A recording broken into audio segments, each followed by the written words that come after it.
I'm Christy Schreier, and we're here to look at works that changed the world and changed us. We hope you've enjoyed this series on Romeo and Juliet, and we ask that if you did, please give us a 5-star rating. It moves us up on the algorithms, you know, those weird spirits that control the interwebs. And I'm Gary Shriver, and this is the How to Love Lit podcast. Christy, speaking of those algorithms, of course, our minds go straight to the pressures of social media, and that's on your mind. But in some ways, as we finish out Romeo and Juliet, we can see that social pressure has been detrimental, at least since the 1300s. If you are of the mindset that this is a true story anyway, how's that for a segue and a tie-in? Well, you know that I'm a firm believer that this is a true story at some level, maybe with a different ending if I could write it myself. But Well, indeed. And, although it's fun to think of Juliet as being real when we think about visiting her home in Verona, as we come to the conclusion today, if we think of her as a real girl struggling with real anxiety and intense pressure, the story gets so much more tragic. Oh, there's no doubt. If you remember episode 1 of the series, we discussed how in comedies we can laugh at the protagonists because we're better than they are. But in tragedies, we can grieve for the protagonists because they are better than we are, and they don't deserve what's coming. Here, as we finish out this book, these two protagonists have gone from silly teenage lovebirds we all related to and laughed at / romantic comedy characters. And then they move to these incredibly isolated children who find despair and don't see a way out when everyone else in the world can easily see one. I mean, they're tragic heroes. Well, I agree with that. I mean, Romeo is lovable, albeit a little silly in Act 1 as he pines away for Rosalind all the way until the moment he sees Juliet. And then he immediately falls head over heels for her. Then, of course, you've heard me talk admiringly about the way Shakespeare has portrayed Juliet, I think, from the very beginning. She's strong. She's extremely intelligent. She's very decisive. She seems to understand how to understand herself. And she's so young, but she seems to know a little bit about what she wants for her life. Well, yes, and what we discussed in episode 2 is that she may be the only one in Verona that is all those things. Verona is a wreck. The feud is pointless. The teenagers and young adults are drifting around with nothing to do. The adults are self-involved, looking out for their own advancement, if that. And the prince is weak, basically just succumbing to what the important or cool people want him to do or say. And we ended episode 2 with Romeo under Juliet's balcony and these two teenagers trying to escape all this by pronouncing true love to one another. But both teenagers desperate to get away from the chaos of Verona and into a private world of their own making, and something all teenagers dream about, but those who live in particularly chaotic surroundings can certainly identify with this fantasy. Oh, I totally agree with that. It's a lovely fantasy. It's youthful. It's optimistic. It's dreamy. And I want to agree with another artist who has gotten inspiration from this play, the popular pop artist Taylor Swift. Now, many people know Taylor Swift because she's been like a mega gazillionaire, superstar hit with her pop music.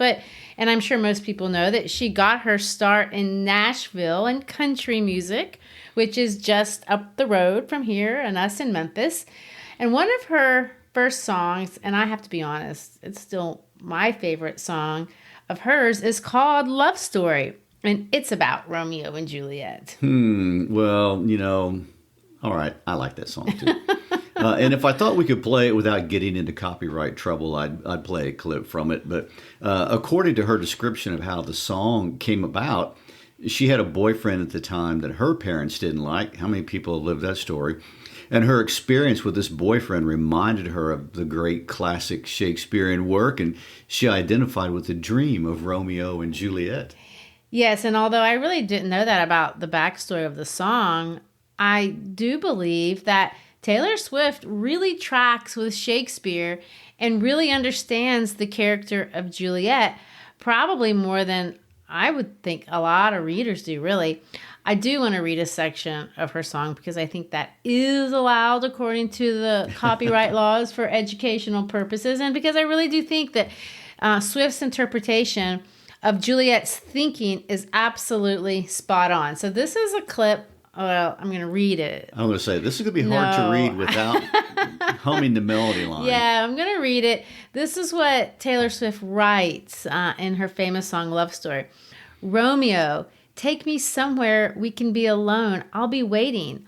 All there's left to do is run. You'll be the prince and I'll be the princess. It's a love story, baby. Just say yes. Romeo, save me. They're trying to tell me how to feel. This love is difficult, but it's real. Don't be afraid. We'll make it out of this mess. It's a love story, baby. Just say yes. Oh. That part, I mean, yeah. I know. I got tired of waiting, wondering if you were ever coming around. My faith in you was fading when I met you on the outskirts of town. And I said, Romeo, save me. I've been feeling so alone. I keep waiting for you, but you never come. Is this in my head? I don't know what to think. And this is the part where, she goes off. She deviates. But she's right. I think she's on it. He knelt to the ground and pulled out a ring and said, marry me, Juliet. You'll never have to be alone. I love you, and that's all I really know. I talked to your dad. Go pick out a white dress. It's a love story, baby. Just say yes. There you go. So what are you seeing here that really gets your attention? Well, Swift really understands that, first of all, Juliet's the primary character here, and it's one of Juliet's major motivating forces is that she is alone. And of course, we know that from the play, that she's more alone than Swift really even details in the song. I mean, how could she? It's just a little song. Her parents are forcing her to marry an old man. Her nurse won't help her. She has no one to talk to, and she desperately needs help. And that's the feeling that you get in this song. She desperately needs help. And where we left off last week, I think it was abundantly clear with that final soliloquy that she has right before she drinks the poison that Friar Lawrence gives her, is that she's in despair. She sees absolutely no way out. What do you call that? Like ideating suicide or ideating? Ideation. Ideation. Yeah, I mean, I think there's a little bit of that going on. As she speaks of drinking the poison, and let me say, this isn't the first time she talks about that. For the second time, we're going to see her lift a dagger and refer to killing herself. Well, what's nice about the Taylor Swift version is that Swift does give her a way out. I mean, she rides off in a pickup truck with Romeo. I know, good old Tennessee style. I really like that part too. First of all, it is very Tennessee. But as you recall from episode 3, that's not how Shakespeare builds our story. In Act 3 of this play, Tybalt, the only real antagonist in the whole thing, stabs Romeo's best friend, Mercutio. Romeo then goes and kills Tybalt in a sword fight, and immediately he has to flee because the prince had previously stated he was going to execute anyone else involved in the feud, although I don't think anyone ever believed that he would. He hadn't done anything like that to this point.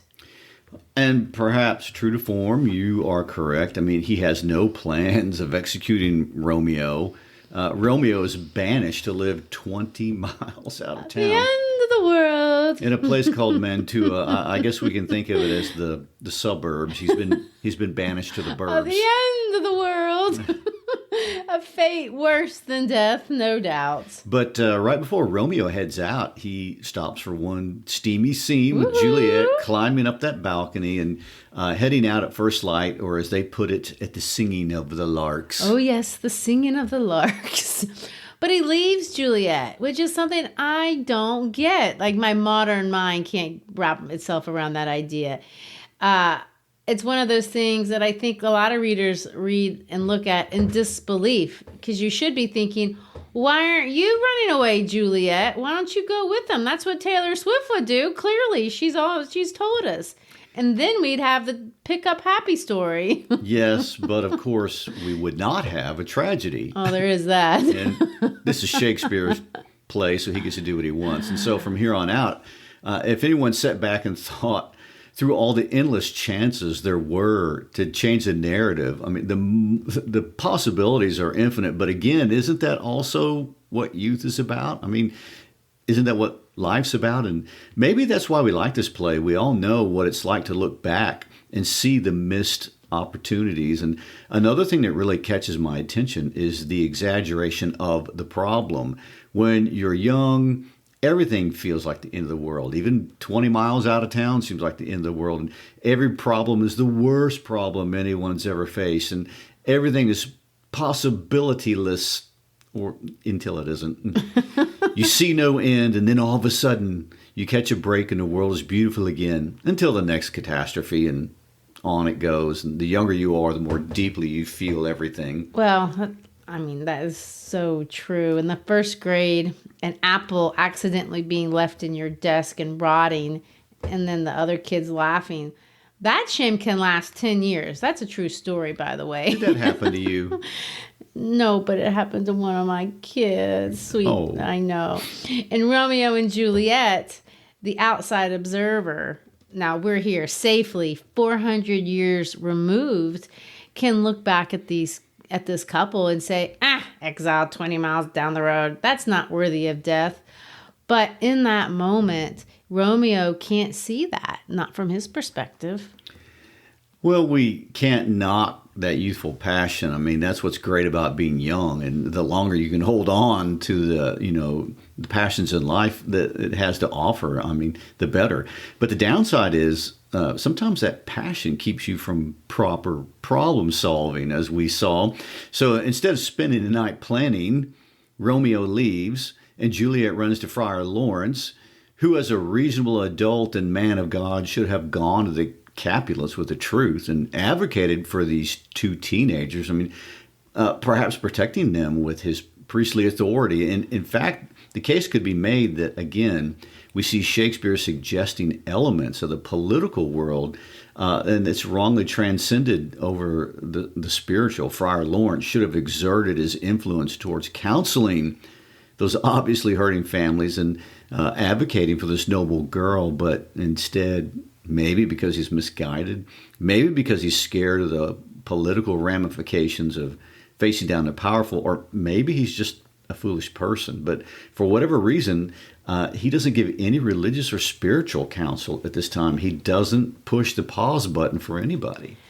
Well, no, and in Verona, as I've said, adults don't act like adults. He's just like everyone else, and he conceives an insanely complicated plan of misdirection. Juliet is to take a potion, basically to be put in a cataleptic trance. A cataleptic trance. I would like to interject something here, just in case anyone gets any crazy ideas. This drug is an element of fantasy. There is no such thing as a cataleptic trance-inducing drug. FYI. True. And what happens in the play, at least this is a literary kind of interesting point, is that for the first time, we're going to see a sizable gap in time, because this has been such a rushed play. We've talked about that being one of the ideas. Rush. But 36 hours, let me say, are now going to be skipped over. Friar Lawrence gives Juliet this drug on Tuesday morning. What happens next, we don't know. The next thing we know is on Wednesday night, we see Juliet telling her father that she's okay with marrying Paris. They're going to be married the very next morning. That's the plan. But again, instead of jumping out that balcony and running away in the middle of the night, she drinks the poison and falls into the trance, which that plan works for the moment, a little bit. The parents cry, they have a funeral, they take her to the family vault.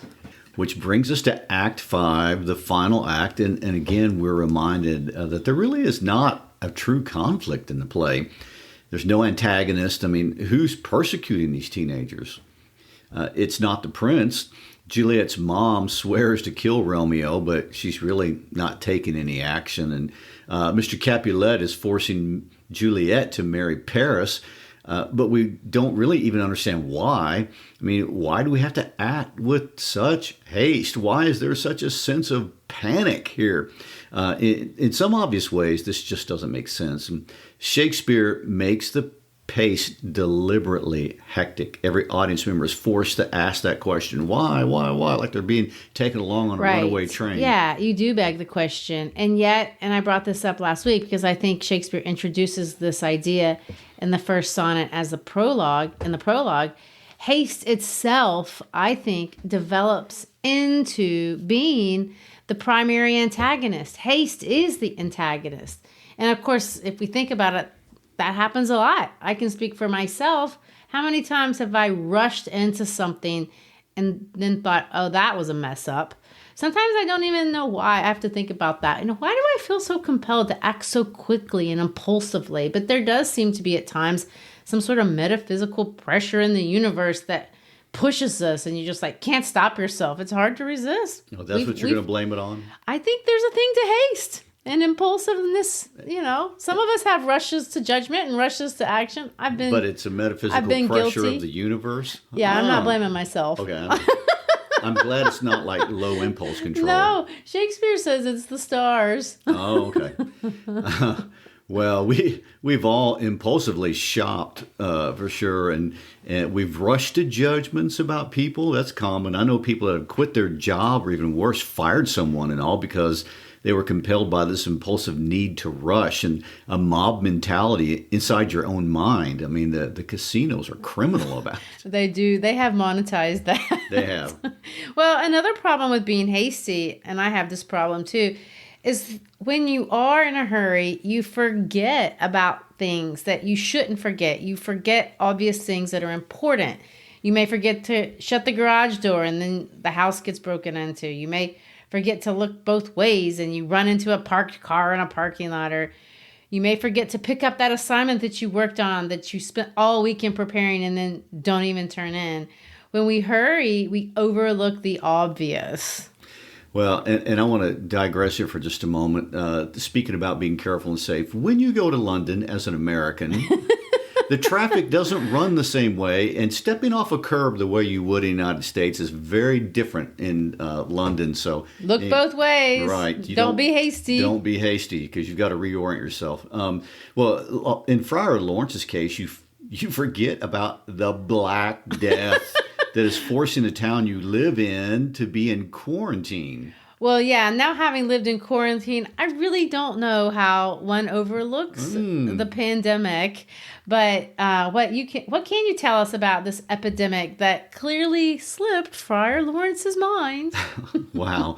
Well, in 1347, there was an infectious pestilence, as it was called, and it reached Europe. And it was the most frightening epidemic in world history up to that point, and honestly, much, much, much scarier than the COVID pandemic. And the Black Plague or the Black Death killed 25 million people in Europe within a space of 3 years. And quarantine was the only thing people knew how to do to keep it from spreading. And it was literally nicknamed the Black Death, and they did a terrible job of keeping it from spreading. Yeah, but the name is kind of ominous. You know it's coming. It's a little ominous, yeah. Let's call it the Black Plague. So giving a message to a friar who's going to visit a sick guy on the way out of town, that comes across as a misguided plan. Failing to say out loud test, as we say. Obviously we don't know the protocols of 14th century Italy, but we do know that the searchers or the health officials wouldn't let Friar John leave town after having been exposed to the Black Death. And so we have the literally century-old debate as to whether Romeo and Juliet is a tragedy of character or just a tragedy of fate. Is it because of a flaw in their character and Friar Lawrence's character and someone else's character that bad things happen? Or is it, and we're going to see all this these circumstances, this happenstances of just bad luck. Is this really about bad luck? And of course, when things happen to us in our lives, we have that same thing. How much of this was a responsibility of a person? How much was it just bad luck? To what do I owe my bad situation? Whose fault is it? Or Is it the stars? As he has suggested. Well, obviously, I would think in my life it's obviously the stars. Of course. Okay, more likely poor choices. Well, maybe. Although what we see in this place is not a pervasiveness of malevolence or even really true stupidity.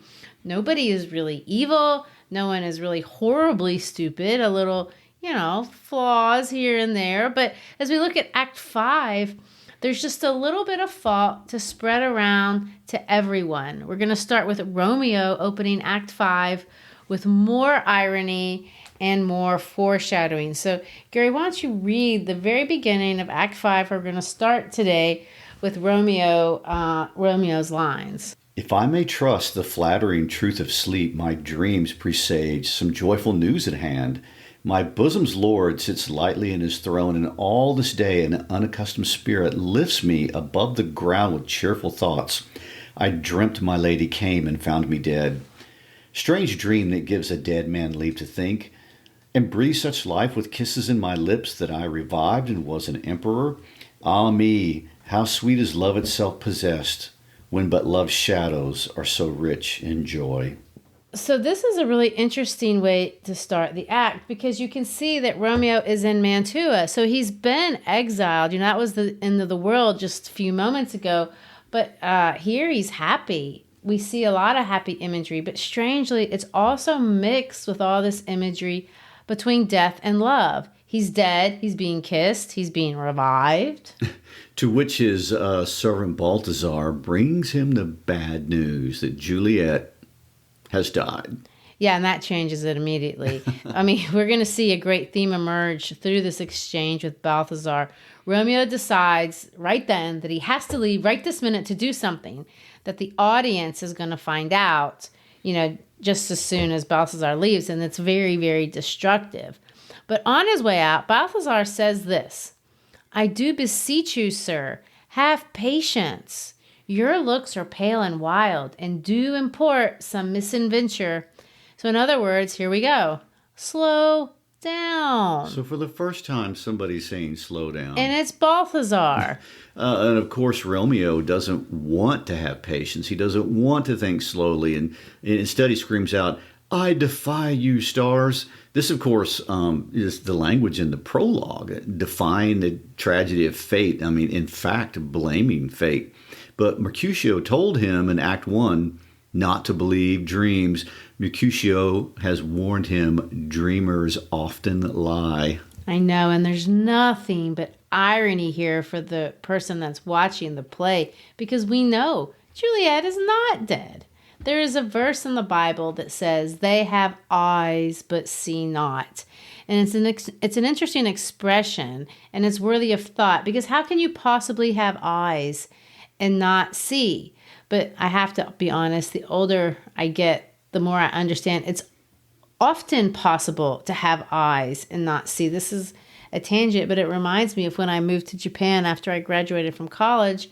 I had taken a teaching job, and I'd moved to this town called Shizuoka. When I got there, I remember thinking, wow, this place is just like the States. They have malls, McDonald's, cars. I looked around and I saw a lot of things, but I didn't understand what I was seeing. I had eyes, but I couldn't see. So after a year of living there, I began to notice and see things that I hadn't understood from the beginning. I had been looking with my eyes at first, but it took a long time to be able to really see.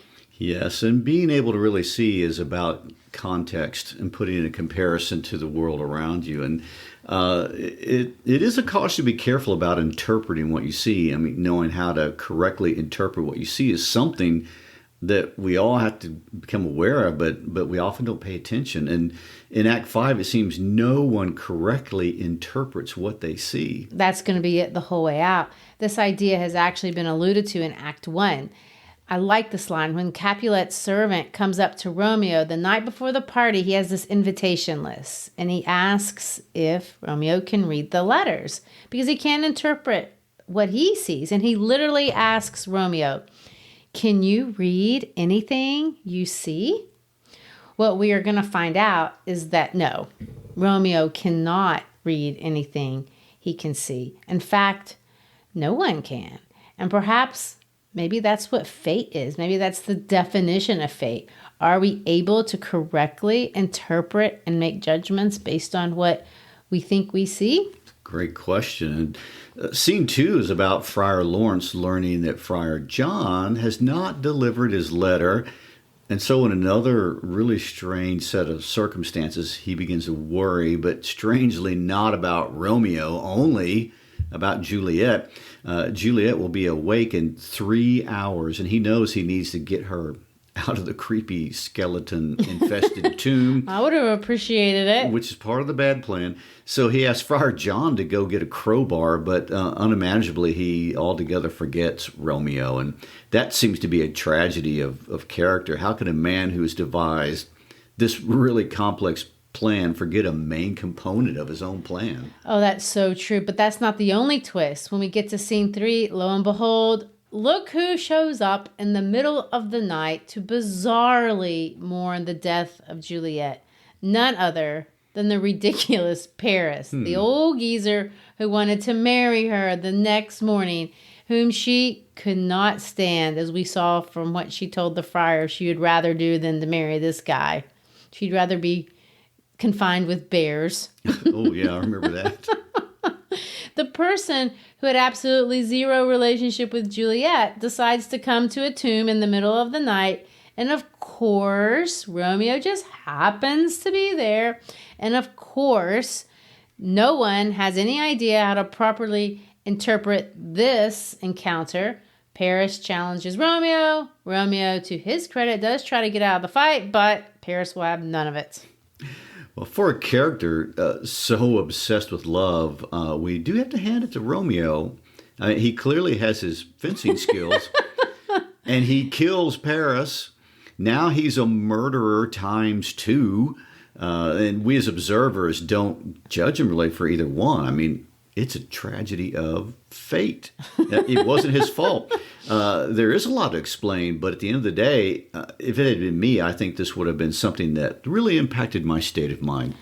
I think, of course, it would. There's a bit of literary imagery I want to bring up here at this point, perhaps reinforcing that point, really. It's something I brought up before, but I want to bring it up again. If you remember on the balcony scene, I pointed out that Shakespeare really plays around so much with imagery of light versus darkness.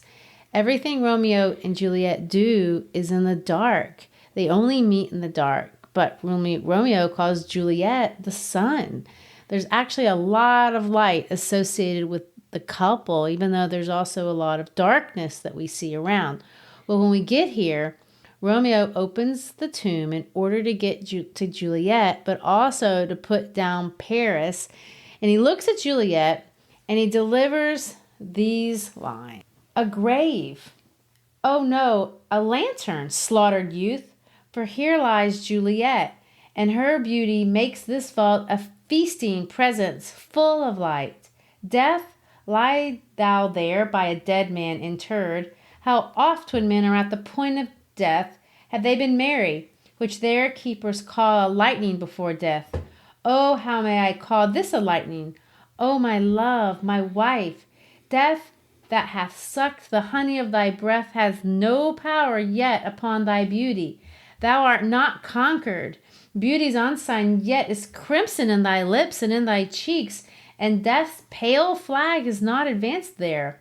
Tybalt lies there in the bloody sheet. Oh, what more favor can I do to thee than with that hand that cut thy youth in twain to sunder his that was thine enemy? So here I want to point out, look at light here as a symbolic image of beauty, but it's usually a lot of times used as a symbol of wisdom. There's a clear dichotomy between right and wrong. But Romeo, he has eyes, but he can't see. He can't even see the difference of death and life. Or to paraphrase Capulet's servants, he cannot read what he's looking at because she is waking up. There is an ambiguity here between right and wrong, good and evil, love and hate, all the things Shakespeare has been playing around with this entire play. And at this moment, he is looking at a person who's really full of life.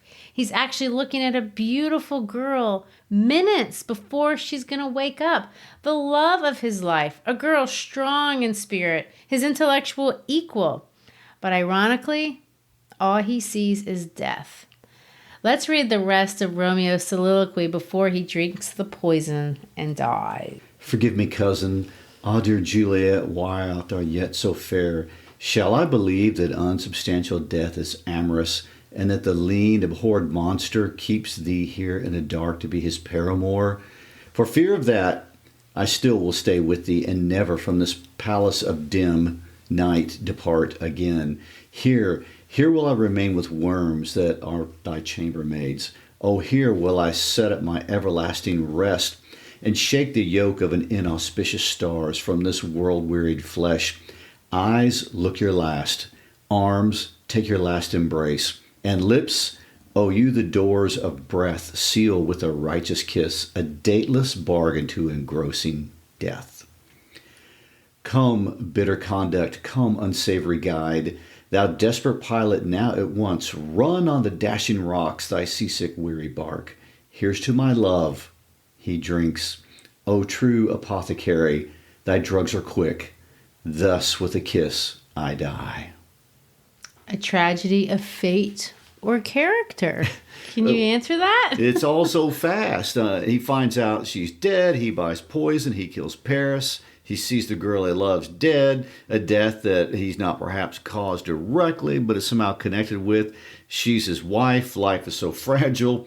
It was less than a week that Romeo was in a totally other place, and now he's facing death for the fifth time. We've got Mercutio, Tybalt, Juliet, Paris, and now his. I mean, this is fate. None of this was his fault. Or is it? That's pretty murky. I know. It's a little of both. And there we begin to see Shakespeare, the philosopher, poking out his little head. A play so full of contrasts. The truth isn't so black and white. There's no clear villain. There's no clear person to blame. Oh, this barrage of death is absolutely not any one single person's fault. And no one person did this. But there does seem to be a collection of small deviations from conviction and small advantages to be gained by being less than true, and small bursts of rashness and small compromises of courage, and all by a group, a collective. And you put all that together and fate is created. Is that what fate is? Well, when Friar Lawrence busts in to see Paris and Romeo dead and watch Juliet awake, his line to Juliet, this is the low point of the play for me, is the worst thing I can imagine. So she's waking up to all this disaster, and this is his thought. Come, I'll dispose of thee among a sisterhood of holy nuns. Dispose. That's his plan. Dispose of Juliet. Is it any wonder that Juliet, who has talked of killing herself twice, already picks up a knife and says those famous lines, "Oh, happy dagger, this is thy sheath. There rest and let me die." What is one more ironic twist but that Romeo's death is described as being quick and pain-free. Thy drugs are quick. I can tell you, I've not done it, but I don't think stabbing yourself could be described as quick and pain-free. In fact, I imagine it would be quite gruesome. Sweet Juliet gets the raw ends to the very end. And which begs the question, who had the more impulsive reaction? Oh my gosh, that is a good question. It's such a strange death sequence. The deaths are not sacrifices. They didn't die for each other. That's what we normally think of. Their lives were never even challenged. And maybe you can say that Romeo's was going to be, but it hadn't yet. It was always the perceived threat. True, and it was the perceived loss of her son that causes Mrs. Montague to die that very night herself. Another death back in Verona. None of this should have happened. None of this makes sense. None of this is going to leave any audience satisfied with the ending. When the families make peace, nobody's like, oh, that's so sweet. Everyone's mad. You walk away disgusted from this. What a strange sensation for any author wanting to create out of a play. To use the old Greek turn of phrase, Shakespeare really does fill us with pity, but then again, terror. And if you don't know the story, you can't believe what a slaughter. How did that happen? You just witnessed it.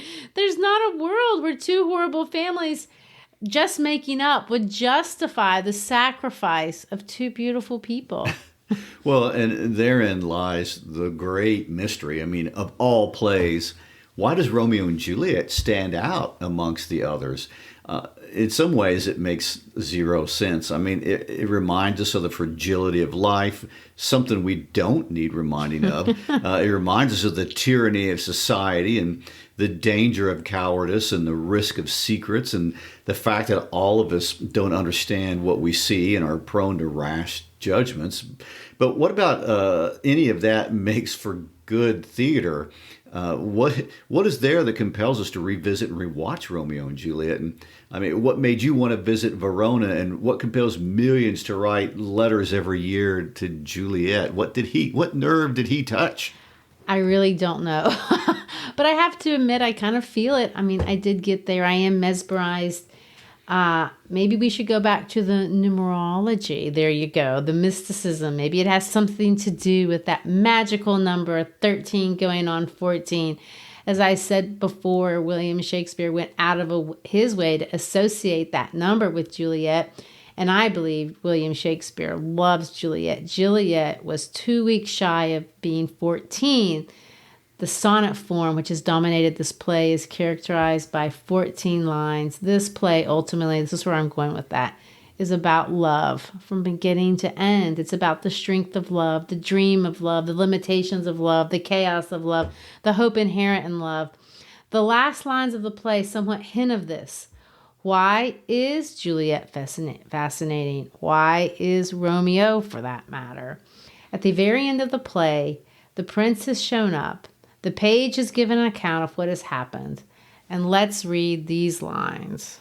A glooming peace this morning with it brings. The sun for sorrow will not show his head.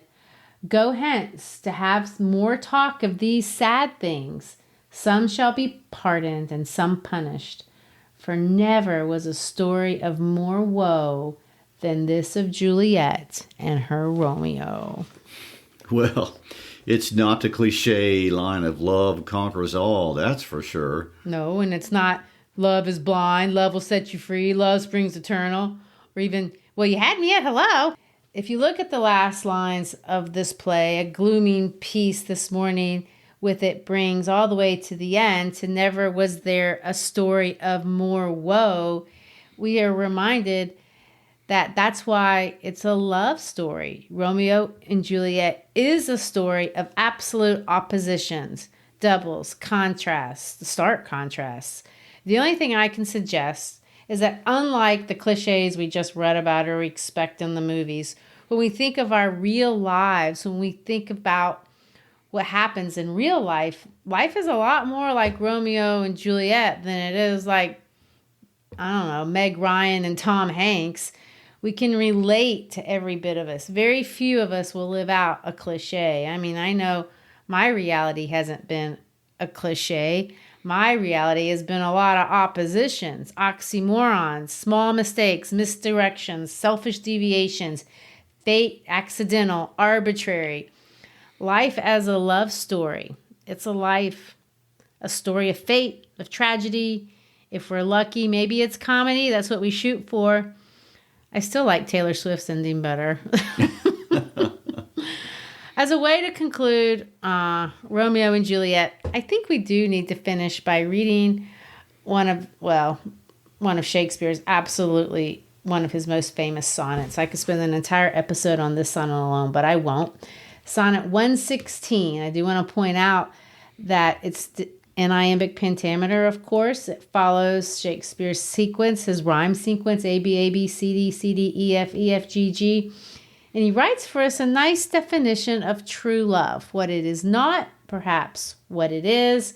I'm not going to interrupt you and analyze it line by line because I want it to be pretty. I want everyone to finish this episode enjoying the words of Shakespeare, talking about love, being about intellectual compatibility, which I think is something we see in the play. It talks about not admitting impediments. In other words, the impediments are there, but I'm not going to let them in. It's about not changing the other person, but settling in, loving over time.